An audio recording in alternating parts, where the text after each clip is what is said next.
दोस्तों एक बार फिर से हम आपके लिए SBI CBO form fill up 2025 apply online process की अपडेट लेके आ चुके हैं।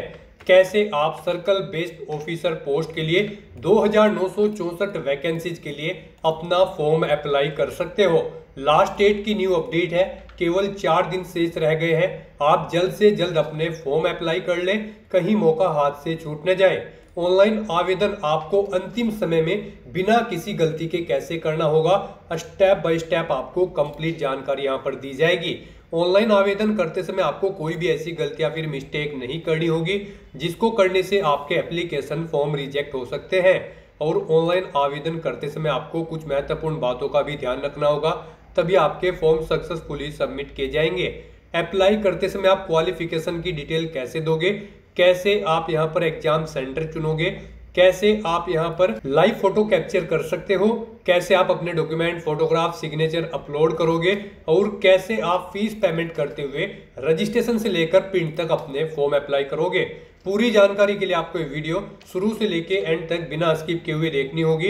इस वीडियो को पूरा देखने पर ही आपके सभी सवाल और डाउट क्लियर होंगे। तो चलिए दोस्तों, बिना कोई वक्त गंवाए शुरू करते हैं SBI CBO फॉर्म फिलअप की पूरी जानकारी। फॉर्म भरने से पहले आपको हमारी वेबसाइट IND सरकारी नौकरी के इस पेज पर विजिट करना होगा, जिसका लिंक आपको नीचे description plus first comment box में मिल जाएगा। और हमारे इस पेज पर विजिट करके आप यहां से SBI CBO का ऑनलाइन फॉर्म अप्लाई कर सकते हो। State bank of India SBI की ओर से circle based officer CBO post के लिए 2964 वैकेंसीज निकाली गई है, जिसके लिए आवेदन करने का अंतिम मौका है। केवल यहां पर 4 दिन शेष रह गए हैं। आप जल्द से जल्द अपने फॉर्म अप्लाई कर ले। लास्ट डेट की न्यू अपडेट है, ऑनलाइन आवेदन करने की अंतिम तिथि 29 मई 2025 है। यहां पर 48,480 से 85,920 सैलरी है प्रति माह के लिए। क्वालिफिकेशन की अगर बात की जाए तो ग्रेजुएट डिग्री से आप अप्लाई कर सकते हो। 21 से 30 वर्ष आयु सीमा है। जनरल OBC WS के लिए 750 रुपये फीस है। SC/ST PH को फीस जमा नहीं करनी होगी। ऑनलाइन मोड से आप पेमेंट कर सकते हो। ऑनलाइन टेस्ट, स्क्रीनिंग और इंटरव्यू के आधार पे सिलेक्शन किया जाएगा। ऑनलाइन आप अप्लाई कर सकते हो। ऑल इंडिया से आप अप्लाई कर सकते हो। SBI.co.in पोर्टल से ये इसकी ऑफिशियल वेबसाइट है। इंपोर्टेंट लिंक सेक्शन के अंतर्गत ऑफिशियल नोटिफिकेशन PDF लिंक पर क्लिक करके आप इसकी PDF डाउनलोड कर सकते हो। इसमें आपको कुछ इंपोर्टेंट इंस्ट्रक्शंस दिए गए हैं। यहाँ पर सर्कल वाइज, स्टेट वाइज और कैटेगरी वाइज वैकेंसीज की जानकारी आपको दे दी गई है। उसके बाद में क्वालिफिकेशन की detail, age limit, age relaxation की इंफॉर्मेशन आपको दी गई है, सिलेक्शन क्राइटेरिया और इसमें आपको एग्जाम पैटर्न सिलेबस की भी डिटेल दे दी गई है, एप्लीकेशन फीस पेमेंट की जानकारी और हाउ टू अप्लाई का ये कंप्लीट आपको प्रोसीजर यहाँ पर दिखाया गया है। तो ऑनलाइन आवेदन करने से पहले आपको ये नोटिफिकेशन की PDF पूरा पढ़ना अनिवार्य है। इसको पूरा पढ़ने से ही आपके सभी सवाल और डाउट क्लियर होंगे। PDF रीड आउट करने के बाद में आपको अप्लाई ऑनलाइन लिंक पर क्लिक करना होगा, तो आपके सामने इसका ऑनलाइन आवेदन करने का ये ऑफिशियल पोर्टल ओपन हो जाएगा। गाइड यहाँ पर आने के बाद अगर आपने पहले से रजिस्ट्रेशन कर रखा है तो आपको लॉगिन के इस सेक्शन में आना है और फिर यहाँ पर आपको अपना रजिस्ट्रेशन नंबर एंटर करना है, अपना पासवर्ड आपको एंटर करना है, ये कैप्चा कोड आपको यहाँ पर एंटर करना है और फिर आपको सबमिट के ऑप्शन पर क्लिक करते हुए अपने डैशबोर्ड में लॉगिन कर लेना है और वहां से आपको अपना फॉर्म अप्लाई करना है। और गाइज अगर आप इस भर्ती के लिए फर्स्ट टाइम अप्लाई करने जा रहे हो तो सबसे पहले यहाँ पर आपको अपना रजिस्ट्रेशन करना होगा। उसके लिए आपको click here for new registration की टैब दी गई है, आप इस पर क्लिक करें। आपके सामने रजिस्ट्रेशन का फॉर्म ओपन होगा। यहाँ पर आपको अपनी बेसिक इन्फॉर्मेशन प्रोवाइड करते हुए अपना रजिस्ट्रेशन करना है। सबसे पहले यहाँ पर आपको अपना फर्स्ट नेम एंटर करना है, उसे एक बार फिर से एंटर करके कंफर्म कर लेना है। मिडिल नेम, लास्ट नेम है तो उन्हें भी एंटर करके आप यहाँ पर कंफर्म कर ले, नहीं है तो आप इन कॉलम्स को खाली छोड़ सकते हैं। उसके बाद यहाँ पर आपको अपना मोबाइल नंबर एंटर करना है, उसे एक बार फिर से एंटर करके कंफर्म कर लेना है। कोई अल्टरनेट मोबाइल नंबर है तो वो यहाँ पर आप एंटर कर दें, नहीं है तो इस कॉलम को खाली छोड़ दें। उसके बाद यहाँ पर आपको अपनी ईमेल ID के शुरू के कैरेक्टर एंटर करने हैं और फिर यहाँ पर आपको इस सेकंड कॉलम में से डोमेन नेम सिलेक्ट कर लेना है, जैसे कि @gmail, हॉटमेल, जिस पर भी आपकी ईमेल ID है वो डोमेन यहाँ पर आपको सिलेक्ट कर लेना है। फिर आपको वही email ID, complete email ID आपको यहाँ पर टाइप करनी है। ये सिक्योरिटी कोड आपको इस बॉक्स में एंटर करना है और उसके बाद गाइज आपको सेव एंड नेक्स्ट के ऑप्शन पर क्लिक कर देना है। नेक्स्ट आपको एक रजिस्ट्रेशन नंबर और पासवर्ड प्रोवाइड कर दिया गया है। वही रजिस्ट्रेशन नंबर और पासवर्ड आपके रजिस्टर्ड मोबाइल नंबर और ईमेल ID पर भी सबमिट कर दिया गया है। आपको उसे केयरफुली नोट डाउन करके रख लेना है फ्यूचर यूज के लिए। और यहाँ पर अब आपको अपना फोटो अपलोड करना है रिसेंट पासपोर्ट साइज फोटो, और उसके बाद आपको अपना फोटो यहाँ पर लाइव कैप्चर करना है और फिर आपको अपने सिग्नेचर यहाँ पर अपलोड करने हैं। इनके लिए आपको गाइडलाइन दी गई है। आपको यहाँ पर guideline for scanning the photograph and signature का लिंक दिया गया है। आपको इस लिंक पर क्लिक करना है और इन डॉक्यूमेंट्स को अपलोड करने से पहले आपको गाइडलाइन रीड कर लेनी है। अगर आप दी गई गाइडलाइन के अकॉर्डिंग अपने डॉक्यूमेंट अपलोड नहीं करेंगे तो आपका एप्लीकेशन फॉर्म यहाँ पर रिजेक्ट हो सकता है। यही वो कॉमन मिस्टेक है जिसे करने से आपका एप्लीकेशन फॉर्म रिजेक्ट हो सकता है। यहाँ पर आपका जो फोटो होगा वो 4.5 सेंटीमीटर इंटू 3.5 सेंटीमीटर होना चाहिए, लेटेस्ट पासपोर्ट साइज फोटो, और उसका साइज 20 KB से 50 KB के बीच में होना चाहिए। सिग्नेचर यहाँ पर आपके 10 KB से 20 KB के बीच में होने चाहिए। डायमेंशन उनकी 140 इंटू 60 पिक्सल होनी चाहिए। तो यहाँ पर आपको दी गई गाइडलाइन के अकॉर्डिंग अपने डॉक्यूमेंट अपलोड करने हैं। यहाँ पर आने के बाद आपको चूज फाइल बटन पर क्लिक करना है, अपना फोटो सेलेक्ट करना है और उसे यहाँ पर अपलोड कर देना है। फिर यहाँ पर गाइस आपको कैप्चर फोटो के इस ऑप्शन पर क्लिक करके अपना लाइव फोटो अपने वेब कैमरा से या फिर मोबाइल फोन से कैप्चर कर लेना है, या फिर आप क्लिक हियर टू स्कैन के इस ऑप्शन पर क्लिक करके यहाँ पर ये QR कोड स्कैन कर ले और फिर अपना फोटो यहाँ पर आप कैप्चर कर ले। और उसके बाद यहाँ पर आपको अपने सिग्नेचर अपलोड करने हैं। उसके लिए भी आपको चूज फाइल के इस ऑप्शन पर क्लिक करना है, फाइल को सिलेक्ट करना है और अपने सिग्नेचर को यहाँ पर आपको अपलोड कर देना है। और उसके बाद गाइस आपको इन चेक बॉक्सेस को ओके करना है और फिर उसके बाद आपको नेक्स्ट के इस ऑप्शन पर क्लिक कर देना है। नेक्स्ट आपके सामने कुछ इस तरह से इंटरफेस ओपन होगा। अब यहाँ पर आपको अपनी बेसिक डिटेल देनी है, क्वालिफिकेशन, एक्सपीरियंस और लैंग्वेजेस की डिटेल देनी है। तो यहाँ पर सबसे पहले आपको अपना सर्कल सेलेक्ट करना है, जिस सर्कल के लिए आप अप्लाई करना चाह रहे हैं। उसके बाद यहाँ पर आपसे पूछा गया है कि क्या आप जिस सर्कल के लिए अप्लाई कर रहे हैं उसकी लोकल लैंग्वेज जानते हैं। यहाँ पर उस सर्कल की लैंग्वेज आपको शो कर दी जाएगी, तो यहाँ पर आपको लैंग्वेज सेलेक्ट कर लेनी है। फिर यहाँ पर आपसे पूछा गया है आपके पास 10वीं या फिर 12वीं में आपने जो ये लोकल लैंग्वेज सेलेक्ट की है ये एक सब्जेक्ट के रूप में थी, तो यहाँ पर आपको यस ऑप्शन सेलेक्ट करना है। उसके बाद आपको अपनी कैटेगरी सेलेक्ट कर लेनी है।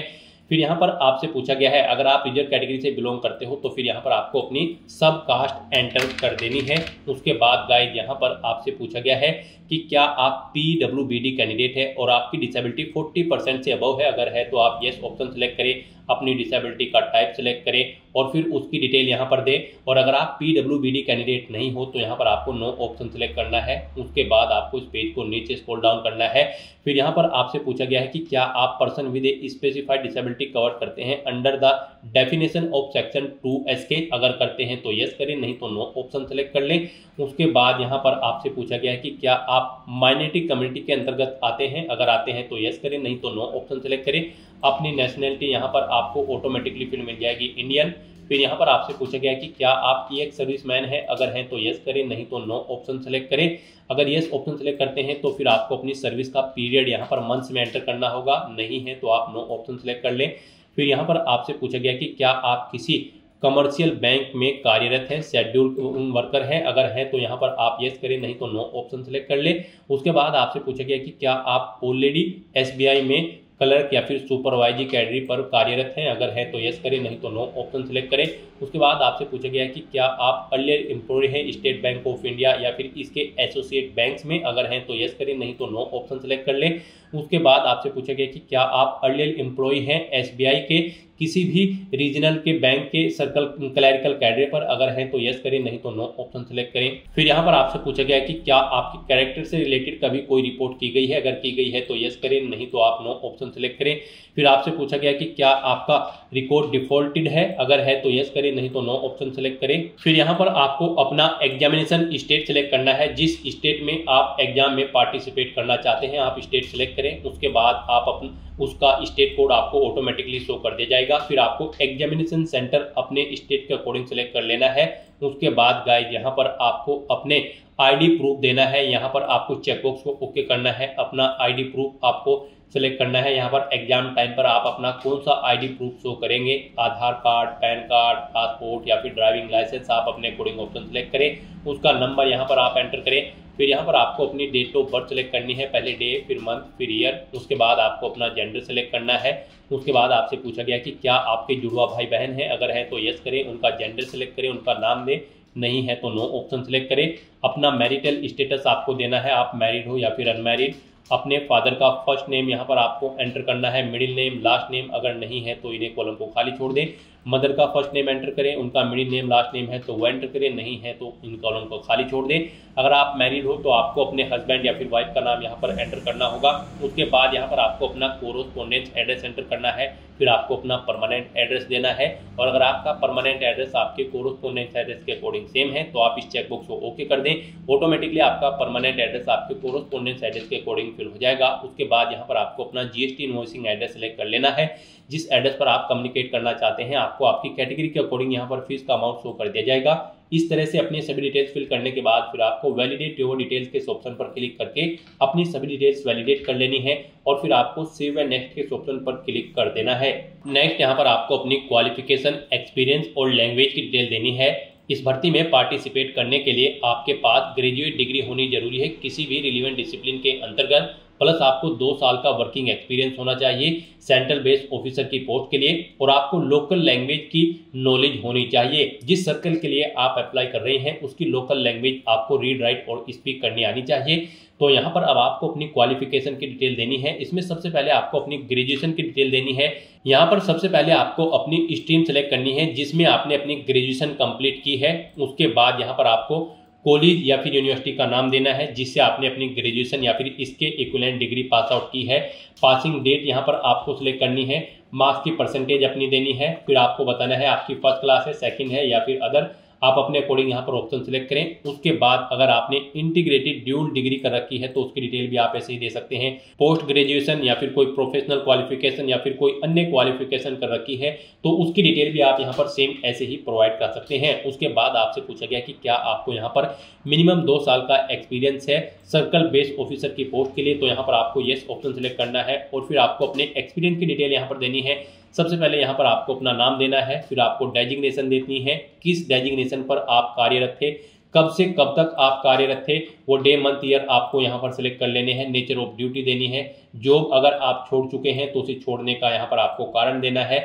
इन डेट्स के अकॉर्डिंग यहाँ पर आपका एक्सपीरियंस कैलकुलेट करके आपको शो कर दिया जाएगा मंथ्स में। और उसके बाद अगर आपको इससे ज़्यादा जगह वर्किंग एक्सपीरियंस है तो आप यहाँ पर ऐड मोर के ऑप्शन पर क्लिक करें। एक और रो सेम ऐसी ही यहाँ पर ऐड हो जाएगी और आप उसमें अपने एक्सपीरियंस की डिटेल प्रोवाइड कर सकते हैं। रिमूव करना चाहते हैं तो आप रिमूव के ऑप्शन पर क्लिक करके रिमूव कर सकते हैं। उसके बाद आपसे पूछा गया कि क्या आप प्री एग्जाम ट्रेनिंग लेने के इच्छुक हैं, अगर है तो यस ऑप्शन सिलेक्ट करें। स्टेट सिलेक्ट करें, किस स्टेट में लेना चाहते हैं उसके अकॉर्डिंग यहाँ पर स्टेट कोड ऑटोमेटिकली आपको शो कर दिया जाएगा। फिर आप प्री एग्जामिनेशन ट्रेनिंग का सेंटर यहाँ पर सिलेक्ट करें और नहीं लेना चाहते हैं तो आपको नो ऑप्शन सिलेक्ट करना है। उसके बाद आपको अपनी लैंग्वेजेस की डिटेल देनी है। यहाँ पर हिंदी लैंग्वेज यानी आपको मस्ट है। किसी भी सर्कल के लिए आप अप्लाई कर रहे हो आपको हिंदी को रीड, राइट और स्पीक आना जरूरी है। उसके बाद आप जिस सर्कल के लिए अप्लाई कर रहे हैं और उसकी लोकल लैंग्वेज आपको आनी जरूरी है तो यहाँ पर आपको एंटर करनी है, जैसे कि तेलुगु या फिर मराठी। आप जिस भी सर्कल के लिए अप्लाई कर रहे हैं और उसे भी आपको रीड, राइट, स्पीक आना जरूरी है। तो इस तरह से यहाँ पर अपनी क्वालिफिकेशन, एक्सपीरियंस और लैंग्वेज की डिटेल प्रोवाइड करने के बाद आपको वैलिडेट योर डिटेल के ऑप्शन पर क्लिक करके अपनी ये सभी डिटेल्स वैलिडेट कर लेनी है और फिर आपको सेव एंड नेक्स्ट के ऑप्शन पर क्लिक कर देना है।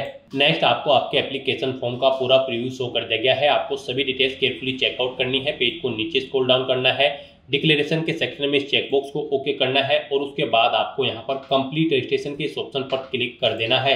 नेक्स्ट यहाँ पर आपको अपने डॉक्यूमेंट अपलोड करने हैं। यहाँ पर आपको अपना आईडी प्रूफ पीडीएफ फॉर्मेट में, डेट ऑफ बर्थ का प्रूफ पीडीएफ फॉर्मेट में अपलोड करना है, अपनी job profile certified by existing previous employ PDF format में आपको अपलोड करनी है, अपना रिज्यूम, आपके educational certificate, experience certificate, form 16 भी आपको यहाँ पर अपलोड करना है बैंक से लेने के बाद। उसके बाद आपको अपनी सैलरी स्लिप यहाँ पर अपलोड करनी है, लेफ्ट टर्म इंप्रेशन अपलोड करना है और हैंड रिटन डिक्लेरेशन डॉक्यूमेंट यहाँ पर आपको अपलोड करना है। इनके सामने यहाँ पर आपको बता दिया गया है कौन सा डॉक्यूमेंट किस फॉर्मेट में यहाँ पर अपलोड होगा। यहाँ पर आपका लेफ्ट टर्म इंप्रेशन और hand written declaration document JPG या फिर जेपीजी फॉर्मेट में अपलोड होगा। बाकी के सब डॉक्यूमेंट यहाँ पर आपके पीडीएफ फॉर्मेट में होने चाहिए। इनके लिए भी आपको गाइडलाइन दी गई है। आपको गाइडलाइन फॉर डॉक्यूमेंट अपलोड के लिंक पर क्लिक करना है, आपके सामने ये पीडीएफ ओपन होगी। यहाँ पर आपका लेफ्ट थंब इंप्रेशन जो है वो आपका 20 KB से 50 KB के बीच में होना चाहिए जेपीजी या फिर जेपीजी फॉर्मेट में। हैंड रिटन डिक्लेरेशन जो डॉक्यूमेंट होगा वो आपका 50 KB से 100 KB के बीच में होना चाहिए जेपीजी या फिर जेपीईजी फॉर्मेट में।